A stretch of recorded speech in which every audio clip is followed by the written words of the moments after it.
Olá, amigos e amigas, que a paz de Jesus esteja conosco. No episódio de hoje, refletiremos sobre os momentos que precederam a crucificação de Jesus, quando ele se encontrava no Getsemane, ao lado dos apóstolos que geralmente estavam com ele nos momentos de maior intimidade. Os irmãos, filhos de Zebedeu, Tiago Maior e João Evangelista, e Simão Pedro. Jesus se encontrava ali naquele momento de expectativa, naquele momento de grande aflição, não porque temesse a cruz, mas sim porque enxergava já naquele processo o desencadear de todo um processo mais amplo, ao longo dos séculos e dos milênios por vindouros, de equívocos em relação à sua mensagem, de imensas dores, a partir da incompreensão e da rebeldia da humanidade como um todo em relação à mensagem de amor, de bondade, de paz do Evangelho.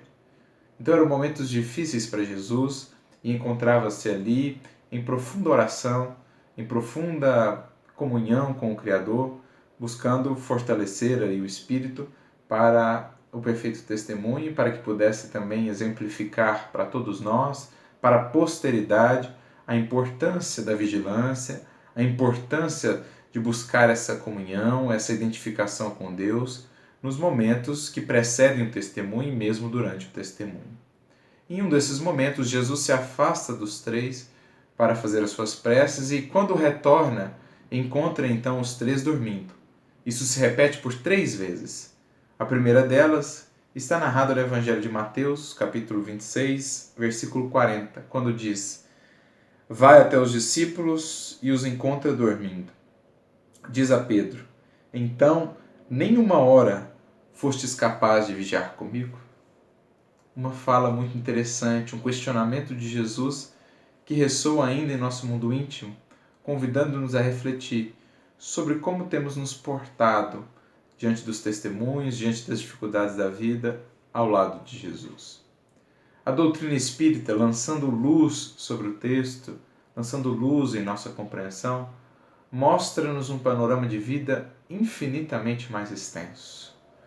Descortina para nós o infinito e a eternidade.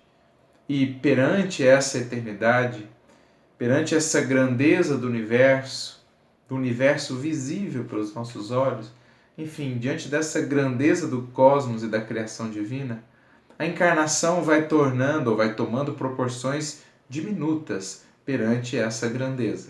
Não que perca em importância, pelo contrário, a encarnação segue sendo fundamental, uma oportunidade de valor inestimável para a criatura no seu processo de crescimento espiritual.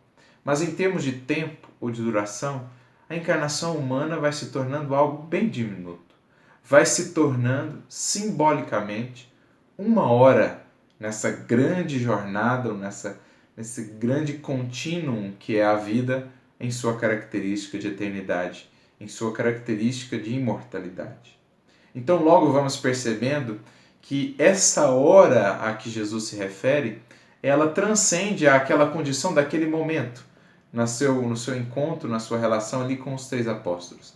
Ela repercute em patamares maiores de compreensão e vai alcançar a hora da nossa encarnação, isto é, desse breve período de tempo que nós recebemos na matéria física, em que somos convidados pela vida e pelo Mestre a vigiar com Ele.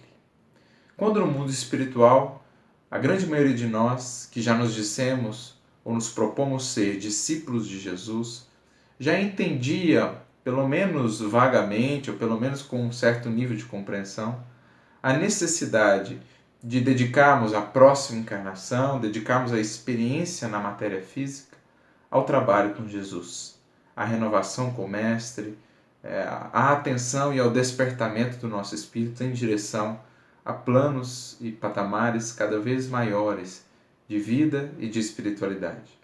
Então, quase todos nós que hoje estamos buscando seguir ao Mestre, já reconhecemos a necessidade de, durante a encarnação, estarmos muito bem atentos quanto ao programa de Jesus ao nosso respeito, quanto às realizações com as quais havíamos nos comprometido quando nos encarnássemos, quando estivéssemos aqui novamente. Então vínhamos para a matéria, vínhamos para a encarnação com um certo nível de despertamento. Mas em chegando aqui, muitos de nós envoltos pelas ilusões da matéria, envoltos pelas experiências do passado que permanecem em nós, na forma de tendências, na forma de influências, na forma de hábitos infelizes, acabávamos nos deixando novamente adormecer. Adormecer perante aquilo que precisávamos realizar. Adormecer perante os propósitos e objetivos fundamentais da vida com os quais havíamos nos comprometido. Sobretudo, nos momentos de testemunho, nos momentos de dificuldade, fugíamos, escapávamos a esse processo de renovação, a esse processo de verificação da fortaleza da nossa fé, da nossa virtude, do nosso compromisso com o bem e com a verdade. É o que está figurado aqui nessa passagem. Os apóstolos que dormiram naquele momento culminante são um símbolo de nós mesmos.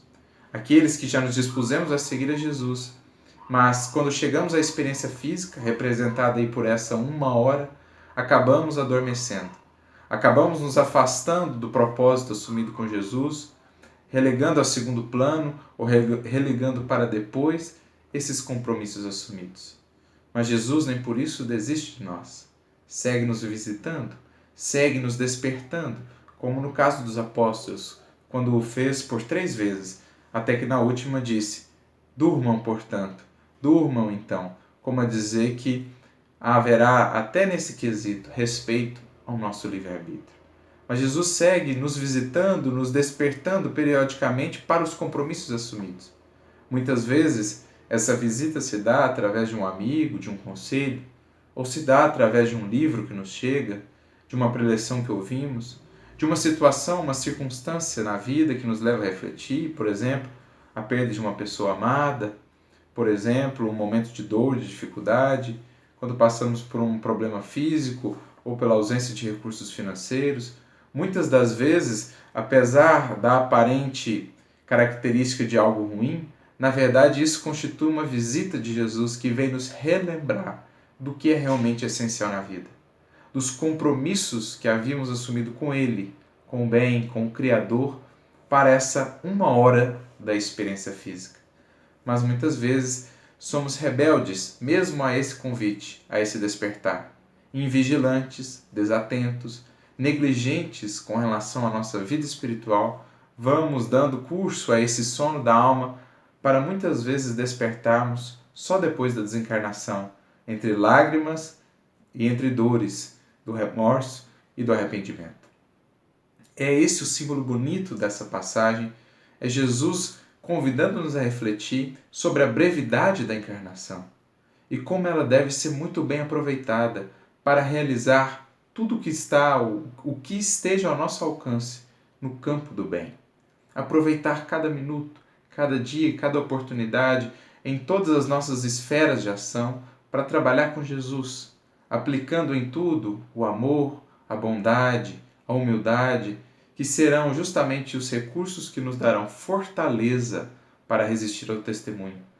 É justamente estar nesse movimento da vida, da ação, que não nos deixa cair na estagnação e, em consequência, no sono da alma. O movimento da vida, o movimento do despertar de quem está vigilante, de quem está vigiando com Jesus. É isso que também Emmanuel vai comentar no livro Caminho, Verdade e Vida, no capítulo 88, quando ele vai dizer assim, a respeito desses discípulos que no momento culminante ou durante a encarnação, mesmo tendo antes assumido o compromisso com Jesus no mundo espiritual, compromisso de aqui estar para servir no bem, quando chegam à matéria acabam adormecendo.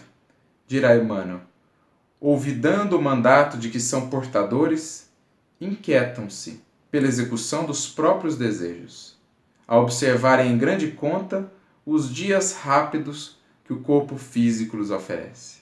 Ou seja, chegando aqui, ficamos muito presos às experiências transitórias da matéria e esquecemos da brevidade, da efemeridade, de todas as conquistas que dizem respeito apenas à matéria, apenas ao mundo, e nos esquecemos da necessidade, do dever de atentar para as conquistas que dizem respeito à eternidade. Esquecem-se de que a vida é a eternidade e que a existência terrestre não passa, simbolicamente, de uma hora. Em vista disso, ao despertarem na realidade espiritual, os obreiros distraídos choram sob o látego da consciência e anseiam pelo reencontro da paz do Salvador. Mas ecoam-lhes ao ouvido as palavras endereçadas a Pedro: Então, nem por uma hora pudeste velar comigo? Nem por uma hora, nem pela brevidade da encarnação, temos conseguido manter essa constância com Jesus, essa fidelidade com o Mestre? Como aguardar a condição que é apanágio dos espíritos já redimidos, a condição de eternidade plena, de eternidade perene, ou melhor, de felicidade perene, duradoura, que esses espíritos já alcançaram? Se nem no pouco temos sido fiéis, como esperar o desejar ainda muito, de maneira precipitada? É preciso que aprendamos, portanto, a ser fiéis com Jesus, atentos, compromissados com Ele, nas menores coisas do dia a dia, para que então possamos almejar a união mais plena, a identificação mais profunda com Jesus, que é justamente a frase com a qual Emmanuel vai encerrar essa sua reflexão. Em verdade, se ainda não podemos permanecer com Cristo ao menos uma hora, como pretendemos a divina união para a eternidade? Portanto, meus amigos, se nem pela hora da encarnação temos ainda conseguido ser fiéis a Jesus, é preciso despertar para a necessidade de começar paulatinamente, dia a dia, a cultivar essa vigilância e esse compromisso. Aos poucos iremos ampliando essa nossa capacidade, até o ponto que poderemos enfim ser fiéis a Ele ou velar com Ele pela breve hora que a encarnação representa diante do concerto da eternidade, para que um dia, enfim, alcancemos a condição que os apóstolos alcançaram, Pedro dentre eles, Tiago, João e tantos outros que se esforçaram, a condição daqueles que já se uniram com Jesus, não mais por apenas uma hora, mas pela eternidade afora. Que Deus e que o Mestre nos abençoe nesse processo, nessa busca, e que permanecemos atentos, vigilantes com Jesus, trabalhando com Ele pela nossa e pela renovação do mundo. Muita paz e muita luz a todos.